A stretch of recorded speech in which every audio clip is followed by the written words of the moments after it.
Do you wanna know?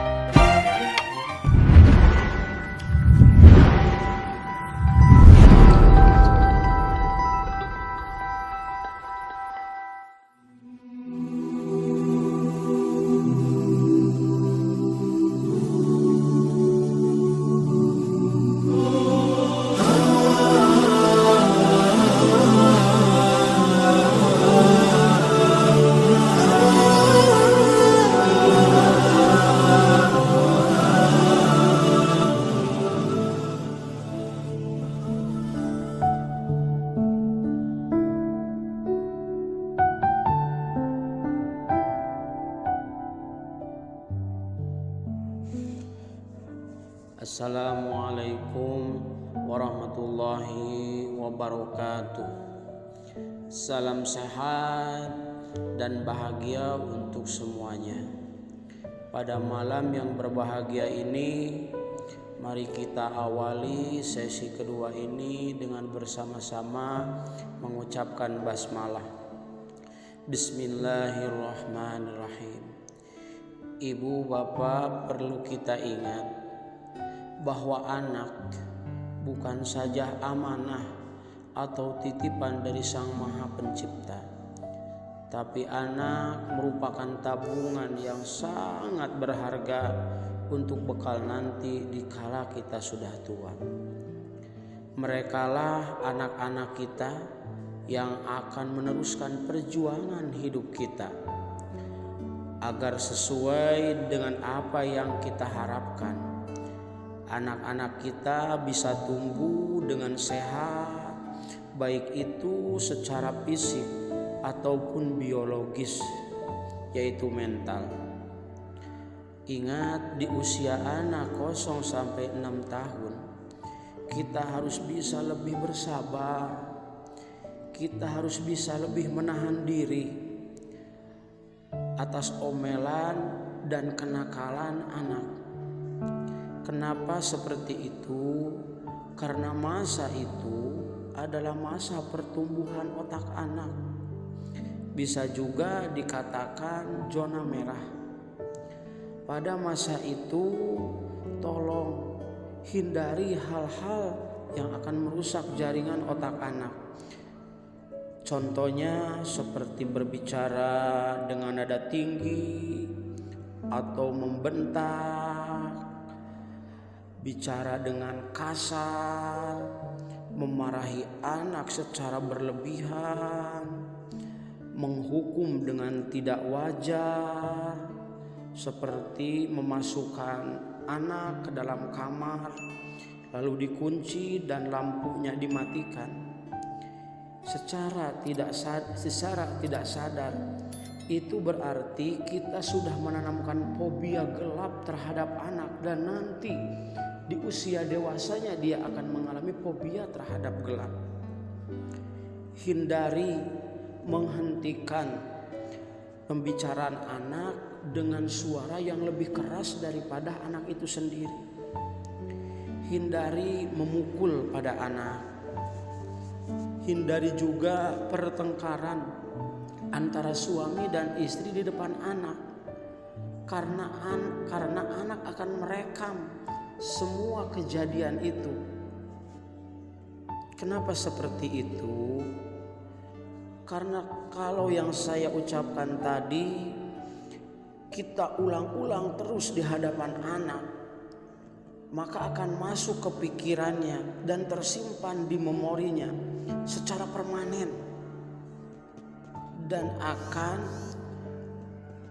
terasa berdampak setelah anak itu usia dewasa. Terutama ibu bapak anak usia dari 0 sampai 4 tahun. Karena di masa usia 0 sampai 4 tahun, filter mental anak itu belum aktif, belum ada penyaring, masih dalam keadaan pikiran bawah sadar atau alfa. Jadi semua yang ibu lakukan, semua yang ibu ucapkan, anak itu akan menirunya, akan mengikutinya, sekalipun itu salah, sekalipun itu buruk. Kenapa seperti itu? Karena filter mentalnya belum aktif. Dia masih hidup dalam keadaan bawah sadar. Maka dengan itu, perlakukan anak dengan baik, sopan dalam berbicara, lemah lembut, santun dalam beretika atau bersikap. Insya Allah nanti lihat di video sedikit cara berbicara kepada anak dengan baik. Ibu bapak yang saya cintai, dalam satu hadis dari Ummu Fadl, ia bercerita, suatu ketika aku menimbang seorang bayi, lalu Rasulullah mengambil bayi itu dan menggendongnya. Tiba-tiba bayi itu pipis dan membasahi pakaian Rasulullah. Segera saja aku renggut secara kasar bayi itu dari gendongan Rasulullah. Beliau pun menegurku, pakaian yang basah ini dapat dibersihkan oleh air, tapi kekeruhan dalam jiwa sang anak akibat renggutanmu yang kasar itu tak dapat dibersihkan. Perhatikan ibu bapak, hadis ini Rasulullah mengatakan kekeruhan dalam jiwa sang anak akibat renggutanmu yang kasar tak dapat dibersihkan. Kekasaran yang dilakukan kepada anak itu tidak bisa dibersihkan. Maka dengan itu ingat, kepribadian anak di masa yang akan datang itu ditentukan di masa sekarang. Jadi perlakukan anak dengan baik. Anak kalau diibaratkan, ibu bapak, ibarat adonan semen yang basah. Apapun yang jatuh ke atasnya akan meninggalkan bekas yang kalau tidak segera dihaluskan, bekas itu akan menggores selamanya. Jadi hakikatnya anak itu suci. Sesuai dengan sabda Nabi, semua bayi yang dilahirkan dalam keadaan suci. Ibu bapaknya lah yang menjadikan Majusi dan Nasoro itu bayi. Jadi bayi itu ibarat lahan yang subur. Apa saja yang kita mau tanam pasti tumbuh dengan subur. Kita mau tanami yang baik-baik, maka akan tumbuh dengan subur. Tapi sebaliknya, kalau kita tanami dengan tumbuhan atau dengan tanaman yang jelek-jelek, itu sama akan tumbuh juga dengan subur. Ibu bapak yang saya cintai, mungkin pada malam ini pembicaraan dicukupkan dulu sekian.